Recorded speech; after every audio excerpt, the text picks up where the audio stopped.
everybody, what's going on? Brendan Miller here, back with another video. In this video, I'm going to be comparing 6 different brands of soft plastic lures to see which one is the most biodegradable. Now, as a Christian, I believe that God created the earth for us as humans to enjoy.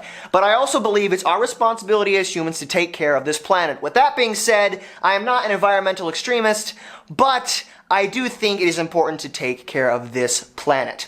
As you guys know, I love to fish and I also love to hunt, and most of the time when I'm doing this, I am doing it on public land. Land that is open to the public for recreational hunting and fishing.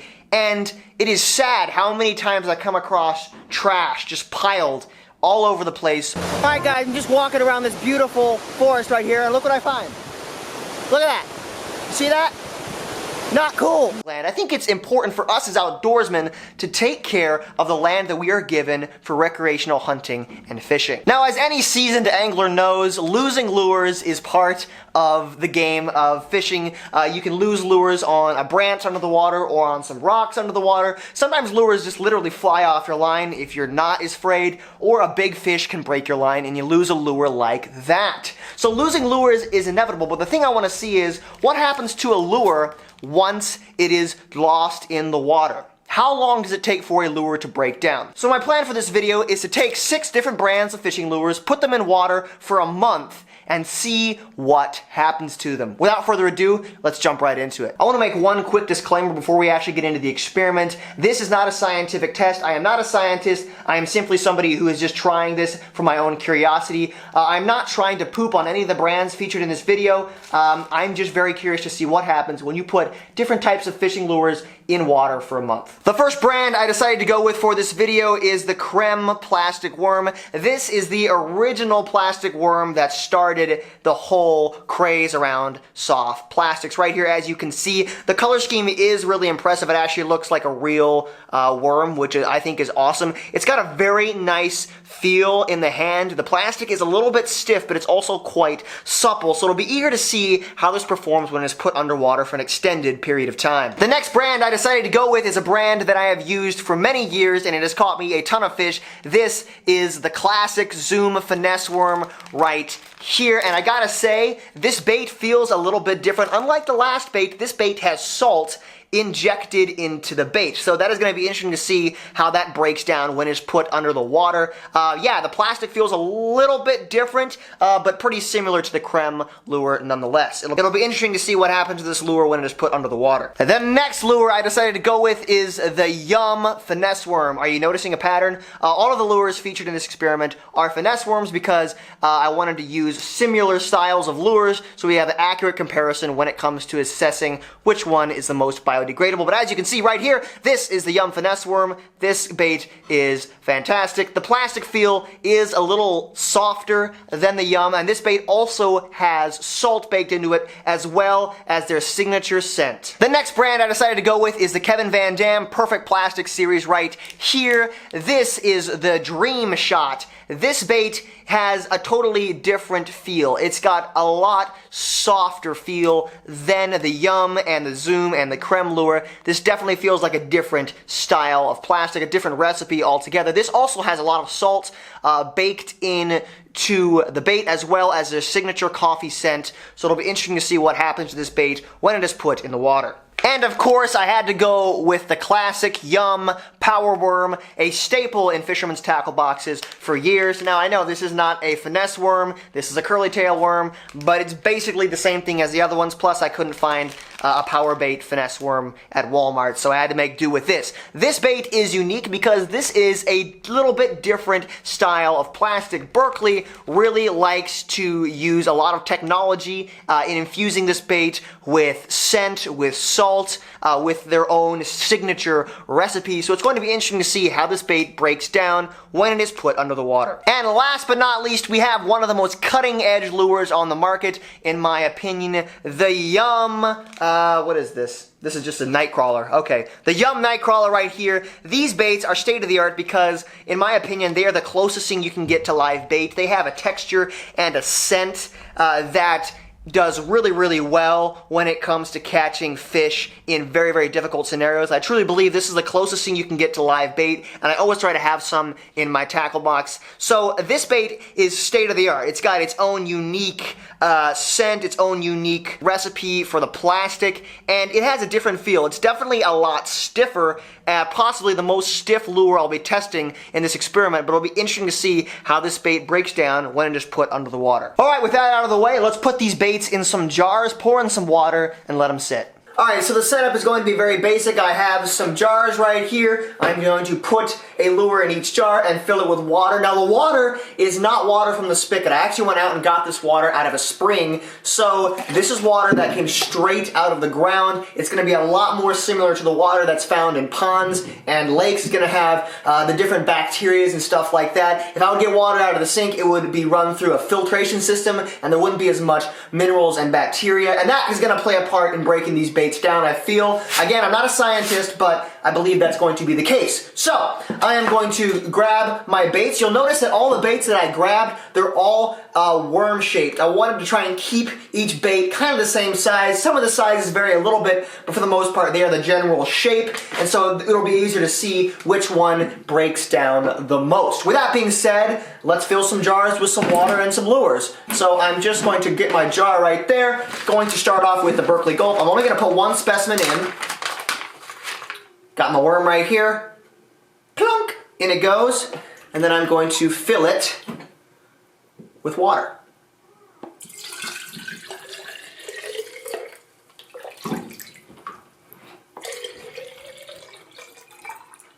Just like that. Set that off to the side. And we'll fill up the other ones real quick.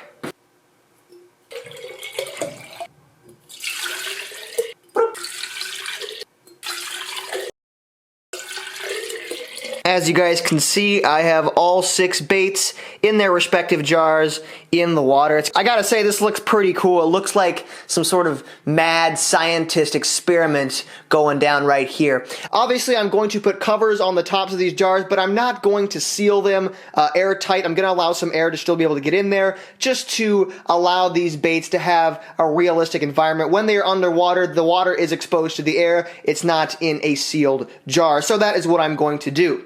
Alrighty guys, it is day 30 of this experiment, and I'm about to go grab the jars and take a look at these baits. Now, one of the things I did do is every couple of days I would go in and stir each jar just to circulate the water and circulate the baits up a little bit to make sure they weren't just sitting in one spot. I gotta say, there is some nasty stuff happening in some of those jars, and it's going to be interesting to see what these baits look like. Without further ado, I will go grab them and bring them out, and we'll take a look at them. Alrighty guys, as you can see, we have the jars lined up in front of us, and surprise, surprise, none of these lures have actually fully disintegrated. A month is not enough time, apparently, for these brands to do so, but nevertheless, some interesting things have happened. Like I mentioned, I used spring water in every one of these jars. I did not use filtered water or softened water, because spring water has a lot of natural bacteria and nutrients in it, and it's going to be realistic to water you'd find in ponds and lakes. Starting off, we have the Zoom bait right here, then we have the Yum bait, then we have the Strike King bait and the original plastic worm, the Power Bait worm, and the Berkley Gulp Nightcrawler. And as you can see, the Berkley Gulp Nightcrawler definitely is the most discolored, and yeah, there's some weird stuff going on. One thing I was not expecting is the odor that would come off of some of these jars. I'm going to do a quick sniff test and tell you what the odor's like. Starting off with the Zoom bait, it smells rather fishy, which is interesting. I wasn't expecting that. It literally smells like you just pulled the fish out of the water and sniffed it. The Yum smells like kind of like a plastic worm and water. It smells pretty normal. The Strike King right here has a little bit of a musty odor, kind of like an old basement. But other than that, it smells fine. This one smells kind of weird. I'm not totally sure where to put that smell. This one virtually has no smell. Moving on to the Power Bait worm, it smells pretty much like a Power Bait worm, just not as strong. And moving on to the last, the Berkley Gulp. This puppy is rank. This smells like something died, and as you can see, it's quite cloudy, which means there's a lot of microscopic activity taking place in this jar. There's all kinds of weird things growing in there, which is disturbing to say the least. Alright, we've sniffed all of these. Now it's time to pull them out of the water and see what actually happened to the baits themselves. Alright, starting off with the Zoom bait first. Definitely a lot slimier, as you can see right there. I'm actually going to pick these up with my hands, which is kind of gross, but I'm interested to see how they feel. This thing definitely feels quite waterlogged. It feels like a piece of finger jello. Kind of stiff and very, very slimy, so it obviously is starting to break down. I can see the bait structural integrity is definitely compromised, and it's got that cloudy color. Give it another month and this thing would be in really bad shape, but right now it's just really jello-y. It's starting to smear slime everywhere, and it's definitely not looking that great for this thing. Interesting. Next up we have the Yum worm right here. Again, another slimy lure. I can hardly grab this thing. This thing is slippery. Goodness sakes. Come here, dude. This is a very slippery worm. Alright, got him. Dun, dun, dun. This one is way slipperier than the Zoom bait. Not nearly as cloudy, and it doesn't feel like it's breaking down as much, but it's definitely a lot more slimy. It is starting to get a little bit of that cloudy color, as you can see. It is starting to break down, but very slowly. But this thing is very slippery. I could barely get it out of the jar. Very, very difficult to handle. Yeah, this one didn't break down quite as much. It still looks pretty decent. I could probably put it on a hook and still fish with it, but it's definitely got a lot of slime on it, and it feels a lot stiffer. The plastic feels like it's kind of seizing up, and like I said, it is the slimiest one that I have touched so far, so there's that. Moving on to the Strike King, and this bait is very interesting because this bait sank to the bottom. A lot of the worms would kind of suspend in the water column, but this worm literally just lay on the bottom, and the only time it would move is when I stirred it up. So I'm very interested to see how this bait looks once I get it out. So that is what I'm going to do right now. Let's grab it, if I can grab it here.